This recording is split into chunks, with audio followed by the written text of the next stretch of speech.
Was 2023 a bad year for Pokemon Go? Well, today we'll be discussing the good, the bad, and the kind of weird of everything we experienced this year. So without further ado, let's talk Pokemon Go in 2023.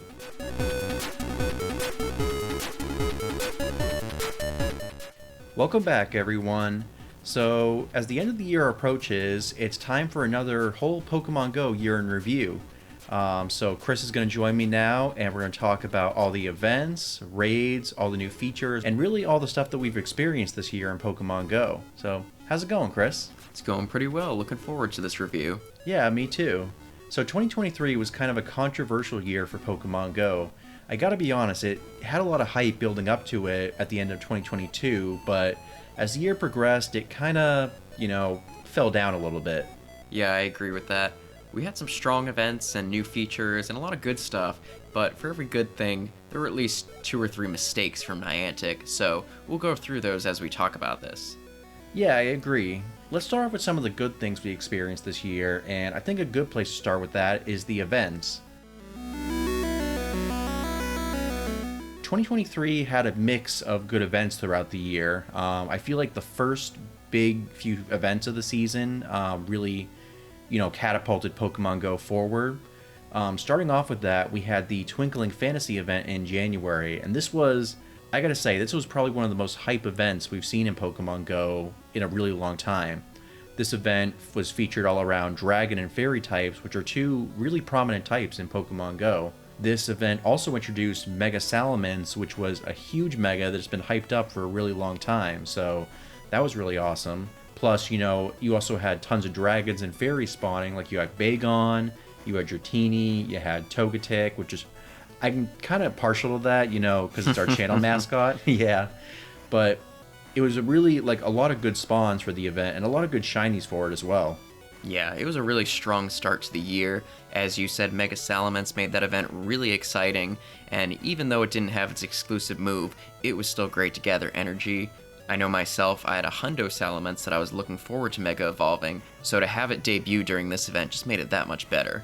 Yeah, absolutely. So then following that, in February, we had the yearly Valentine's Day event, but this event was a little more hype than previous years. This event also released another hyped Mega, being Mega Gardevoir, as well as a bunch of new shinies, including the really hyped Friller spawns, as well as Tapu Lele in 5-star raids. Yeah, that was a really exciting one. There were a lot of prominent Pokemon for PvP and in raids. Obviously, Mega Gardevoir was, and still is, the top fairy attacker. And you had other Pokemon featured, like Lickitung, who's obviously really good in the Great League, and Frillish getting a shiny release is awesome, especially when it's a great PvP Pokemon. And all around, I just thought it was a really solid event. Probably one of the best versions of the Valentine's event that we've ever had. I really don't know how they're going to follow it up this upcoming year, but we'll see what they do. Yeah, I'm always eager to see how they can top themselves. Yeah, but then after that, we had probably one of the best events of the year, being Adventure Week. And this is an event that a lot of trainers look forward to every year. It's always based around fossil Pokemon, it's about getting out and exploring. And this event was completely stacked with a ton of stuff. So this event had all the fossils return. It had the release of Mega Tyranitar and Mega Raids, which was huge for the game. I was really excited about that. Yeah, it was a really stacked event, especially how, unlike past years, this event was fully based around the fossil Pokemon. There were no filler rock types like Geodude or anything clogging it up. It was all the fossils, which was great, especially with some rarer fossils being a lot more common, like Archon and Tortuga.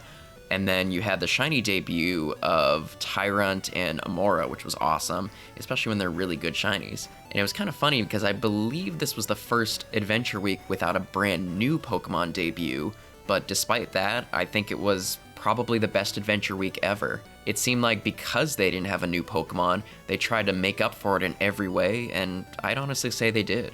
Yeah, they definitely knocked it out of the park with this one, and really, this is what we expect from, events like this.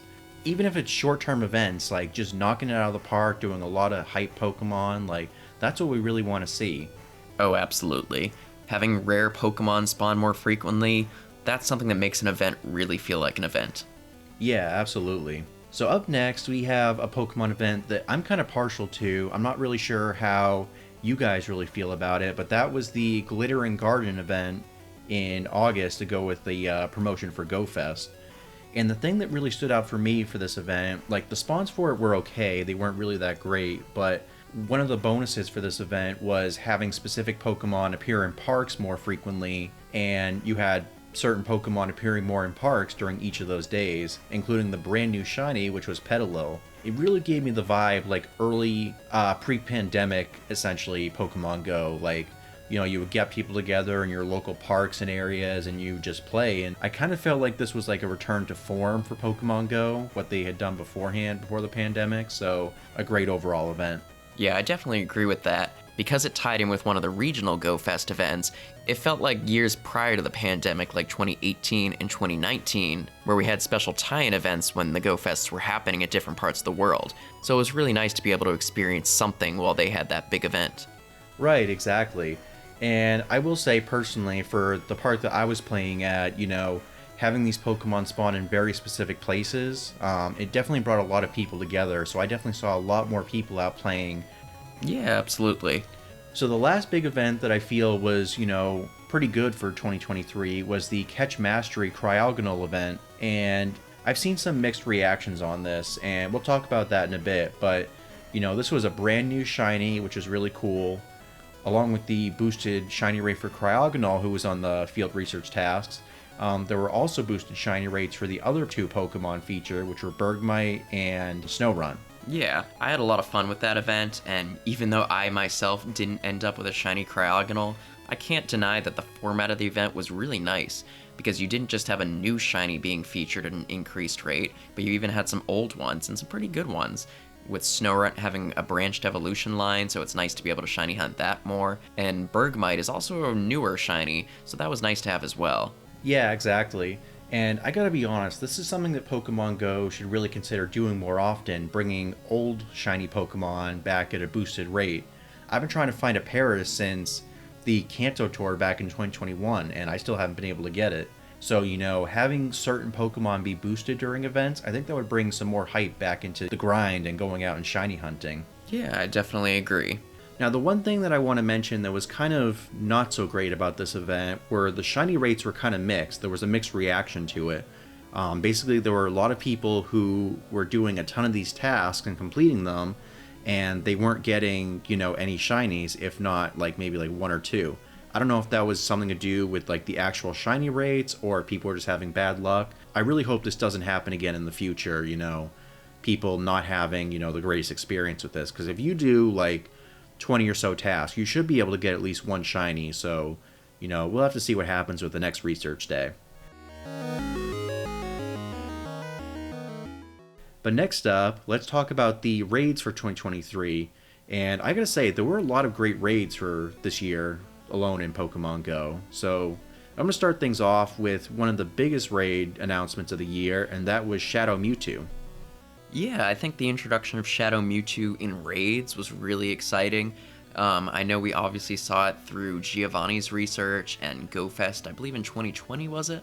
Yeah, 2020 was when we saw the official release of Shadow Mewtwo, but this was the first time it's been available in mass, and it was also the first time you can get a shiny. Yeah, I thought it was really exciting, and I think we both can agree for what the faults we had with this event, which we'll talk about a bit later. I think it was really great to be able to get tons of Shadow Mewtwo and not being limited to the one or two you would get from Giovanni, and being able to shiny hunt it was a really nice addition on top of that. And I think it was a great introduction overall to Shadow Raids. Yeah, absolutely. It's a great Pokemon for raids and everything. It's a great shiny that people really want, so all the more reason, you know, that this was a great flagship Pokemon for the Shadow Raids, as you were saying. And I know we can both say that we raided alongside a lot of people in person, and I know we'll be talking about some controversial changes to the game, but for what I will say, this was a really fun in-person event. So another big addition to raids in 2023 was the introduction of Primal Kyogre and Groudon for the Hoenn Tour in February. And I gotta say, these were really, really unexpected. Like, I was kind of just expecting the normal Kyogre and Groudon raids, so to give us this addition to it was really, really nice. Yeah, they were extremely exciting Pokemon. They're obviously fan favorites, and their new forms are extremely powerful in raids, and a little bit in PvP for when we had the Mega Master League earlier this year. but I thought it was great, and they even included a few extra bonuses for them, with each of them boosting 3 types instead of 2 like most megas. Yeah, exactly. So they were really hype raid bosses, and I gotta be honest, this was the first time in a while when we were doing these raids that I was actually really excited to, go out and do a raid train. And I think we did 40 or so of these raids during the Hoenn tour, so, we had a lot of fun with these. Yeah, I had a ton of fun with it, and I know a little bit later in the year with GoFest, we saw the debut of Rayquaza's Mega, which was also really exciting. It's one of the most powerful Pokemon in Go now with its Mega, and it even got its signature move, Dragon Ascent, which is absolutely insane, as we talked about in our analysis. Yeah, and it was just great to get this Pokemon to round out the trio in 2023. I don't think we were expecting to get this Pokemon anytime soon, so the fact that we got it right after Primal Kyogre and Groudon was really nice. Yeah, absolutely. I think overall we had some very solid raids with Mega Rayquaza and the 2 Primals, but even with the regular Megas that we got, we had some great ones like Salamence and Gardevoir that we talked about, and Tyranitar as well, and we even saw Garchomp a little more recently, and I think with us winding down on Megas, we're getting a lot of the heavy hitters this year, and hopefully some other ones next year, but I think it made for a really great year for raids. Yeah, exactly. We had some pretty good hitters in 2023, and I think we're going to see that continue into 2024 with the Sinnoh Tour. I'm expecting some big mega raids coming in the start of next year. And I know we can't leave out some of the better legendary raids too. I know we saw some new shinies like the shiny Tapus, and I was really excited to see some new signature moves on Pokemon. Seeing underwhelming Pokemon like Heatran and Xerneas get their signature moves that really improved them was pretty awesome. And there was also Oblivion Wing, Yveltal, and obviously Groudon and Kyogre got their signature moves too. It was really great in that regard. We saw a lot of new stuff, and it made a lot of old Pokemon a lot more exciting. Oh yeah, it was exciting. I mean, Magma Storm Heatran, outstanding. So next up, let's talk about some of the features that we got this year that were pretty good. I think we're going to start this off with probably one of the most hyped up features for the start of the new year, and that was the release of Kecleon. This was the final Pokemon we needed for the Hoenn Pokedex, and we've always been wondering over the years how we were going to get it. And what turned out happening is it sits on Pokestops, it's invisible, you have to see it on the stop, you're able to see the outline, you spin it, and then the Kecleon appears on your map and you can catch it. And the way this happened was, it was a great release. It happened right after the Chespin Community Day in January. It started out as a bit of a wider release for that day for a few hours, so people could get used to it and see if they could find one. It kind of settled down after that, but then leading up to the Go Tour Hoenn, we saw it more frequently. So I think they handled the introduction of Kecleon really well. After the long wait we had, I really wanted them to do something special for Kecleon, and I'm glad we got something pretty cool. Absolutely. And then right after the Hoenn Tour, we got another big release of a Pokemon, and that was finally the release of Gimmighoul. This Pokemon was teased back in November of 2022 after Tratini Calm Day, and it left us wondering, when were we going to get it? Yeah, I was wondering that as well, but how they introduced it was pretty cool.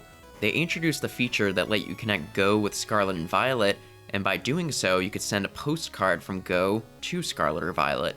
And in doing that, you would get the coin box, which functioned pretty similar to the Meltan box with Let's Go and Home. The coin box would act in a very similar way, where if you were walking, it would function as sort of an incense for Gimmighoul, and you could catch them, and they would even drop coins occasionally. And by sending 5 postcards, you could also get a golden lure, and putting one of these on a stop allowed you to turn a stop into a golden one, and spinning it would allow you to get coins, and it also had a chance to spawn Gimmighoul. And Gimmighoul was just a really cool Pokemon. I really liked its design, and having another Meltan-like Pokemon in Go was pretty fun. Yeah, absolutely. And the fact that, we got a Gen 9 Pokemon this soon after its release was really cool. So it was kind of nice that we saw that trickle in through that release.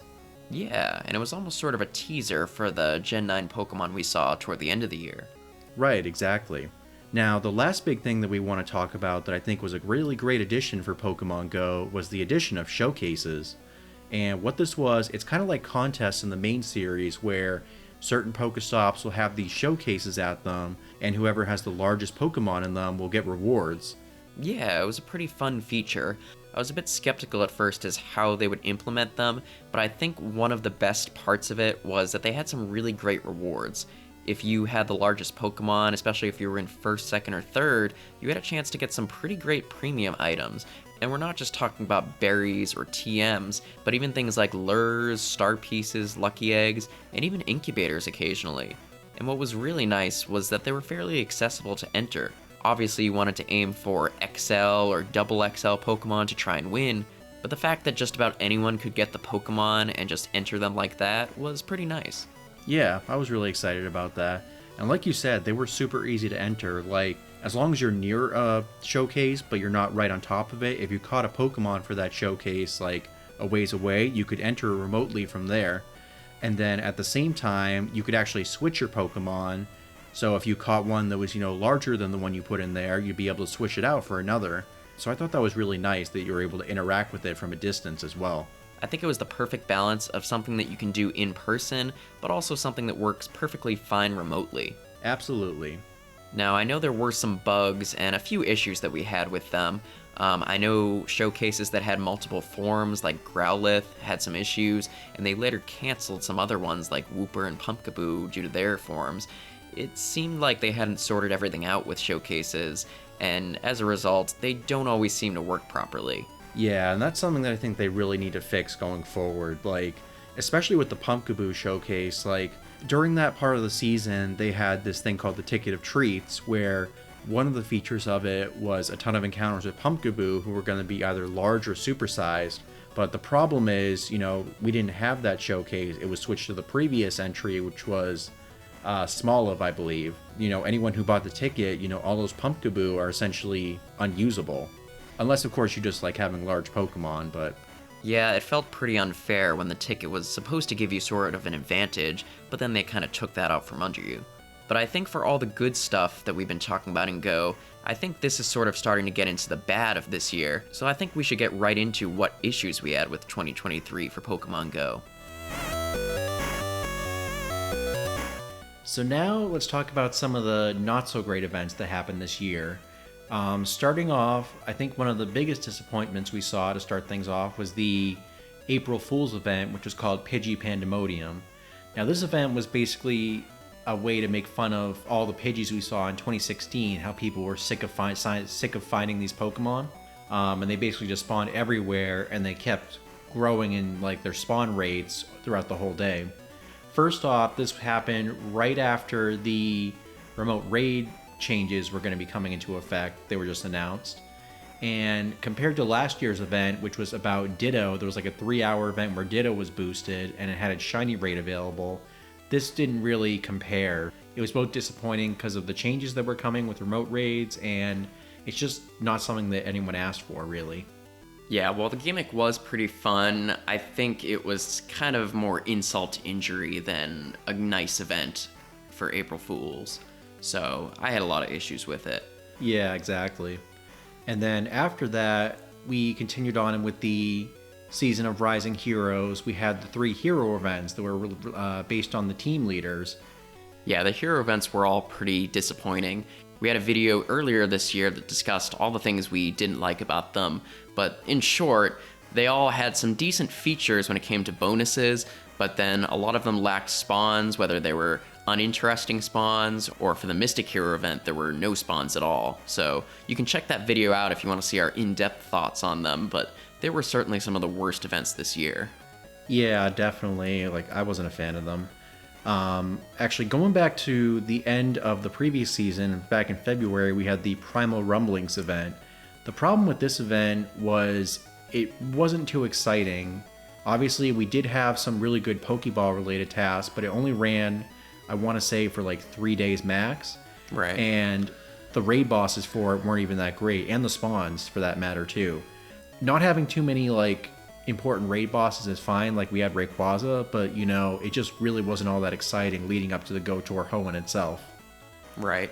I think the 5 stars where we had Rayquaza and also Mega Latios and Latias was the highlight of the event, but overall it was kind of underwhelming. Yeah. Also, they did make an error with their post. They said that the second evolutions of the Hoenn starters were going to be shiny, Having that mid-stage evolution, finding that shiny in the wild would have been cool, but, they took that out right after the announcement, so that was a bit of a bummer. Yeah, I remember that. Another event that I was disappointed with, and I know it was something we talked about in last year's review, the Keldeo ticketed research we saw earlier in the season of Rising Heroes was pretty disappointing. It followed the trend of last year's wealth of ticketed events. We saw things for the Hoenn Megastarter Raid Day, and we saw various Halloween and holiday tickets for those events last year. And it continued into this year where we had Keldeo locked behind I think it was an $8 ticket, and we obviously haven't seen Keldeo have a free release yet, so I found that event pretty underwhelming. Yeah, I think so too. Just locking it behind a ticket like that, it wasn't fun. So next up, we have the Shadow Mewtwo Raid Weekend, which is something we talked positively about during the raid section. The Saturday raids were boosted, so you had a higher chance of finding Mewtwo.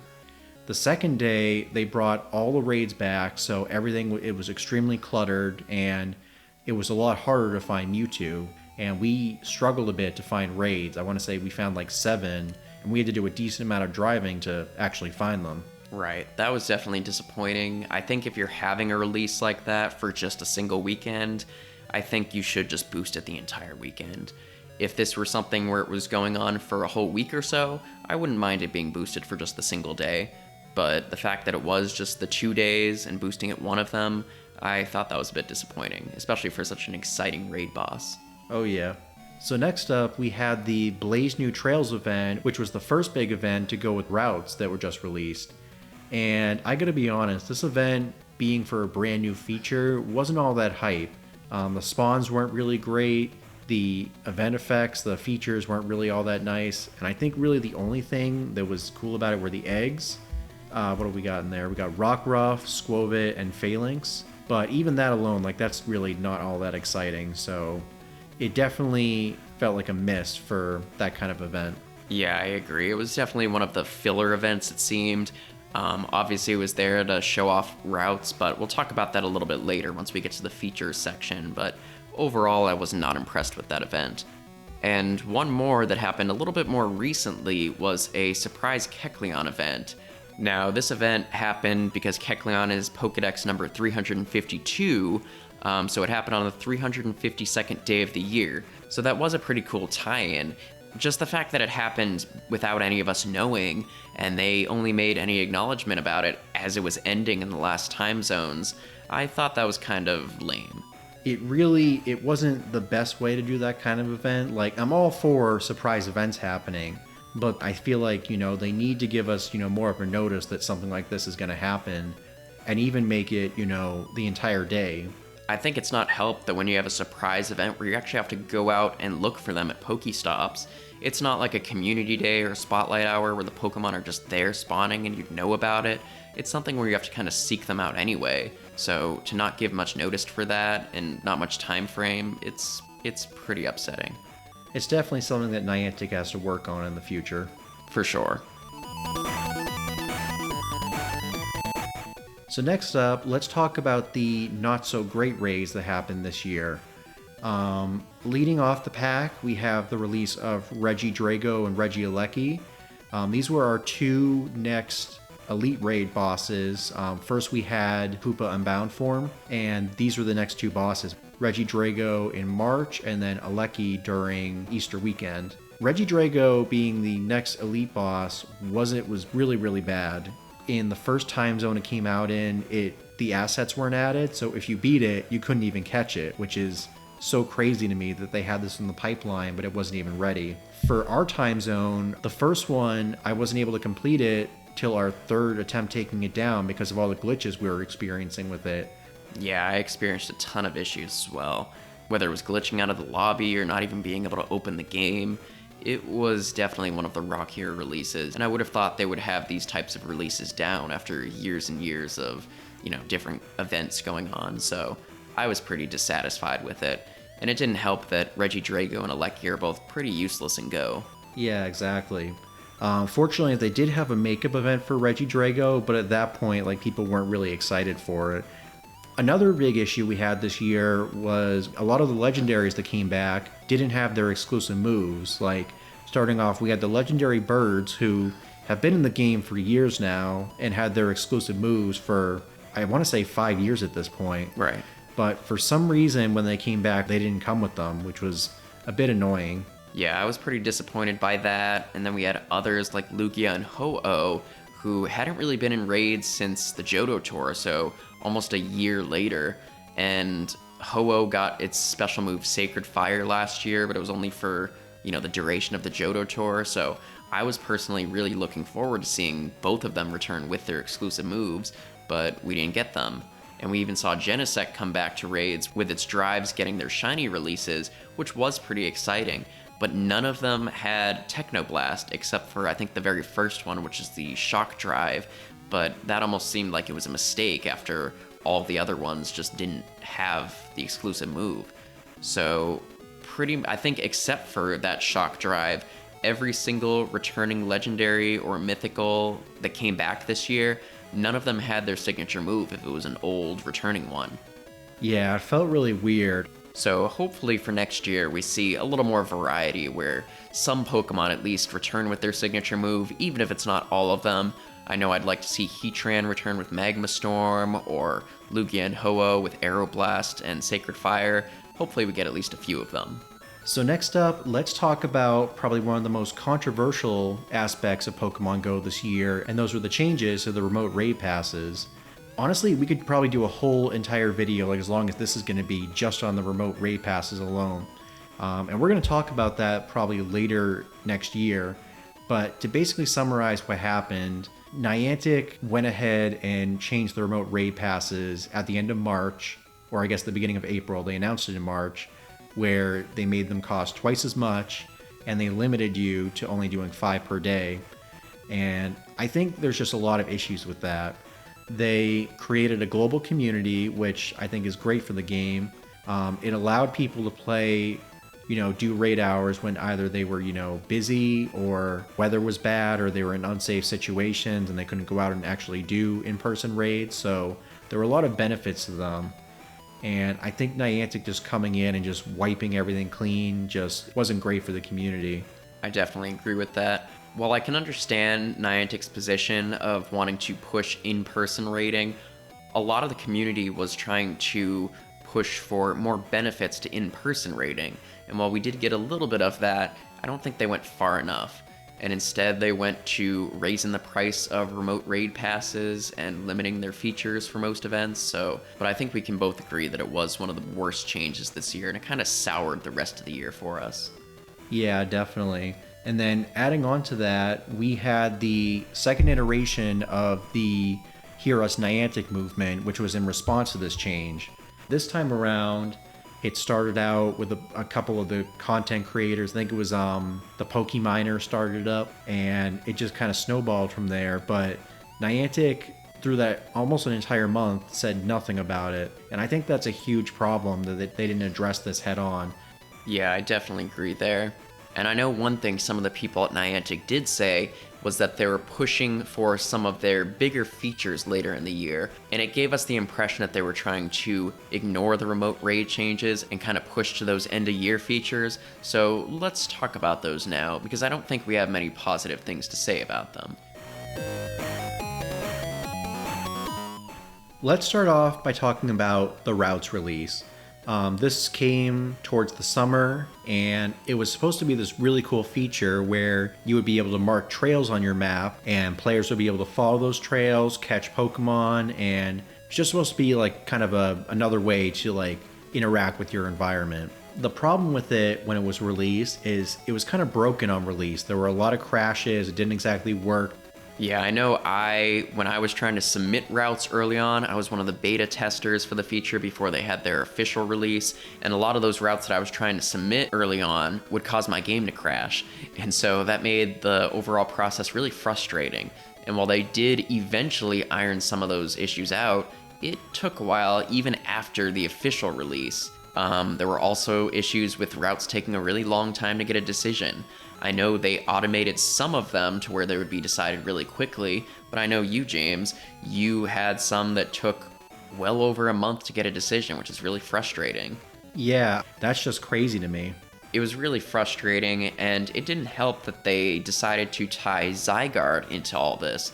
Now, tying Zygarde and its forms into a new feature is a cool idea on paper. I like that you could use the feature to get the Zygarde forms. However, there were a lot of issues where cells that you would use to change Zygarde's form, you would collect them along routes, and not only did people not have a lot of routes around them, but also cells weren't even guaranteed, and as of this video, they still aren't. And they can also be pretty easy to miss when you're on a route, you know? I think making it so the Zygarde cells are guaranteed, or even make it so they're a reward for completing a route would be much better. That way you don't have to make sure you catch them while you're doing a route. Yeah, I definitely agree with that. Like, the cells, hands down, should be guaranteed at least one per route you complete, if not more. And, you know, they can boost the amount you can get during certain events. But I also like, you know, having it as a reward at the end of the route. Maybe you get like 5 or so per route you complete. I think that would be a great way to, you know, make the feature more exciting. And it didn't help that the rewards that you did get for a route weren't very exciting. You would just get, you know, what was it, some dust and some berries at the best. Yeah, I got 1,000 dust, 5 ultra balls, and a golden raspberry. Like, that really wasn't anything all too exciting. I know you are able to occasionally get an elite fast TM from it, which is pretty cool, but that doesn't really make up for all the rather lackluster items that you get normally. Yeah, definitely. And then there was Mateo. So, yeah, you laugh now, but... So yeah, Mateo was the first NPC that was released in Pokemon Go. He would occasionally appear at the end of the route. You could swap a gift with him, and you would get items from him. To be honest, when we heard about this feature, it was going to be a really cool addition to Go, but the way it was executed when he was first released wasn't all that good. For starters, Niantic didn't exactly specify that he only appears during the first route you do. If you don't see him, then you're not going to see him the rest of the day. I think they could have added a lot with this feature. I know some people brought up the possibility of you being able to have special trades with Mateo, which would be cool, or whether he gave you some special items or, you know, something like that. But at the end of the day, he's just swapping gifts with you, and while that is kind of nice for the Vivillon collection, if you get a gift from a, you know, a region that you're not from, it's overall still a pretty underwhelming feature. And routes as a whole, I'm not too impressed with them, and I hope they do make some changes next year to fix the feature up. I agree. And one more feature that we wanted to talk about was another one that we were kind of let down by, being the party play feature. Now, this was a really fun idea that I think we were both looking forward to, where you could finally group up with actual players that were near you, like you and I could form a party, and we could have some special gameplay with it. I would say the biggest advantage was the raid attacker bonus, which we've both taken advantage of together, but outside of that, you have special objectives that you have to get, whether it's burying a certain amount of Pokemon, or catching a certain amount, or making a certain amount of great or nice throws, and that you would think would give a nice reward, but you can attest to it. The rewards you're getting, and it even tells you before you do them, they're a few berries or a few Pokeballs, pretty much the same stuff you would get from routes or Mateo. So it's yet another feature that, as you said, we're not really incentivized to take part in outside of the attacker bonus. Yeah, like literally the rewards you get for completing one of these tasks are the same as, you know, spinning 1 or 2 Pokestops or, you know, catching a couple Pokemon. Like, and I think that's something that Niantic really needs to try to do better in 2024. They need to, you know, incentivize these features more. You know, these low rewards you're getting for trying to incentivize features, they really need to work on that going forward. Otherwise, players aren't going to use them as much.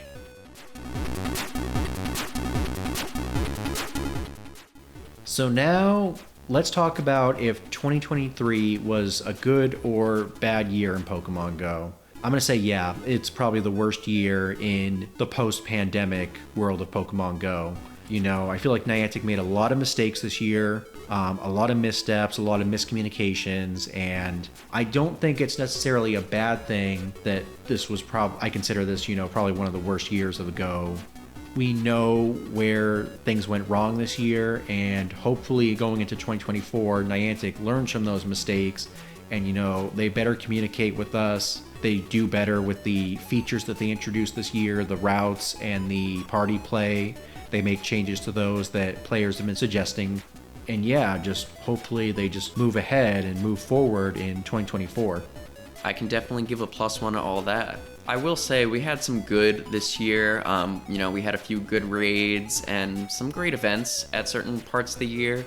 And as we talked about in our Community Day review video, we had some great comm days this year that I was pretty happy with. But I can't help but agree, we had so many missteps this year, whether it was with the remote raid changes or some of the lackluster raids and the features they released, like routes and parties, were just kind of bleh. So I am also really hoping they do better next year. Exactly. Yeah, I can agree with that. So trainers, now we want to know what you guys think of 2023. Did you think it was a good year, a bad year, or somewhere in between for Pokemon Go? Either way, be sure to let us know what you think down in the comments. And if you enjoyed this end of year discussion, then be sure to give this video a thumbs up and subscribe for more awesome Pokemon content. And until next time, thank you so much for watching, and we'll see you all next year. Take care.